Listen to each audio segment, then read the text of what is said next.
बाइकें बरामद हुई थी जो कि चोरी हुई थी। कल हमें ये सूचना प्राप्त हुई थी कि कुछ अपराधीगण बाइक चोरी की हुई बाइक लेके मछली शहर थाना क्षेत्र के जंघई से गुजर रहे हैं। तत्काल हमारी टीम थाना प्रभारी मछली शहर और हमारी गामा टीम एसओजी की, उनके द्वारा तत्काल मौके पर जब पहुंचा गया और यह 4 व्यक्तियों को पकड़ा गया, जिसमें एक माइनर है और 3 ये व्यक्ति हैं। तब उनसे जब पाया तो हमें 2 चोरी की बाइक बरामद हुई, स्प्लेंडर प्लस, और एक पिस्टल जो कि हिमांशु मिश्रा से प्राप्त हुई 32 बोर। जब हमने इनसे गहनता से जांच करी और इनसे पूछताछ की, तब हमें एक अलग ही कड़ी प्राप्त हुई। हमें पता चला कि फरवरी 2025 में नगर पंचायत के जो चेयरमैन थे, उनके घर पे एक शूट की गई थी, फायरिंग हुई थी, जिसमें 3 गोली चली थी।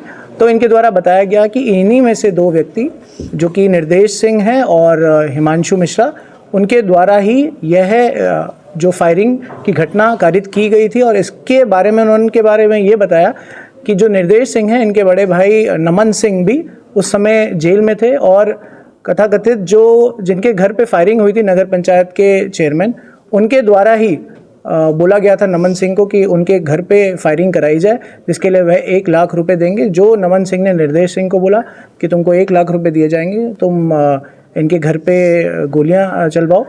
तभी निर्देश ने हिमांशु के साथ ये प्लान किया और पाया कि 50-50 हज़ार हम शेयर करेंगे, और उन्होंने 23 फरवरी 2025 प्रातः 5:30 बजे नगर पंचायत के चेयरमैन हैं संजय कुमार जायसवाल, उनके घर पे 3 गोलियां चलाई और यह पूरी घटना कारित करी है। तो ये बहुत बड़ा खुलासा है।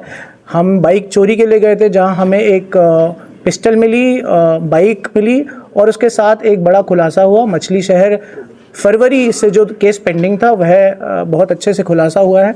अब इसमें और गहनता से जांच की जाएगी। क्या नगर पंचायत चेयरमैन ने जेल में नमन सिंह को बोला था? अभी नमन सिंह जेल में है। इनके द्वारा हमें यह पूरी घटना के बारे में बताया। फायरिंग के पीछे क्या जेल में ये डील कहाँ हुई थी और फायरिंग की मुख्य वजह क्या रही है करवाने की खुद पर? देखिए, सबसे पहले डील जो इनके द्वारा बताया गया है कि यह निर्देश सिंह अपने भाई नमन सिंह से जब मिलने गया था जेल में, तब नमन सिंह द्वारा यह बताया गया था कि 1 लाख रुपए तुम्हें मिल जाएंगे, तुम गोलियां चलवाओ अपने दोस्तों के साथ मिलके।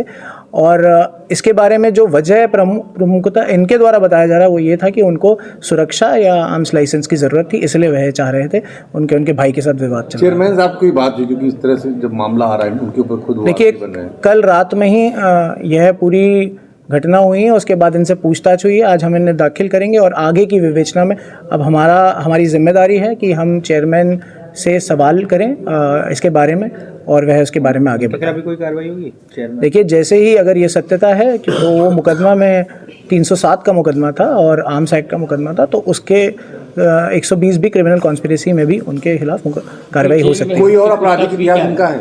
इनका आपराधिक इतिहास है। ये जो निर्देश है, इसके ऊपर पहले 2 मुकदमे हैं। ये हिमांशु मिश्रा 5 मुकदमे, इसको मिलाकर कुशल मिश्रा, इसके ऊपर भी 2 मुकदमे हैं। तो हमारे पास से 3 बाइकें बरामद हुई हैं, 2 स्प्लेंडर प्लस, जिनके ओरिजिनल जो ओनर्स हैं उनको चिन्हित करा जा रहा है। एक को चिन्हित कर दिया गया और उनको उनकी बाइकें सौंपी जाएगी। उसके साथ जो पिछले घटना में जो बाइक थी वो भी बरामद हुई है, यामाहा FZ।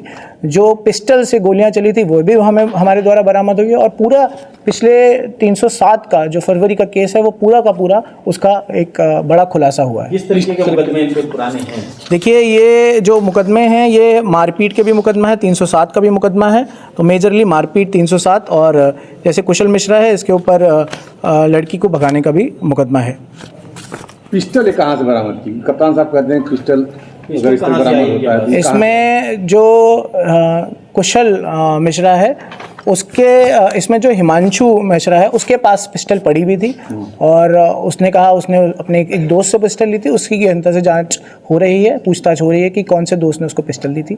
हमारे द्वारा एक दबिश भी देने का इसमें रात में प्लान हुआ था, और आगे भी हम लोग कार्रवाई करेंगे। धन्यवाद।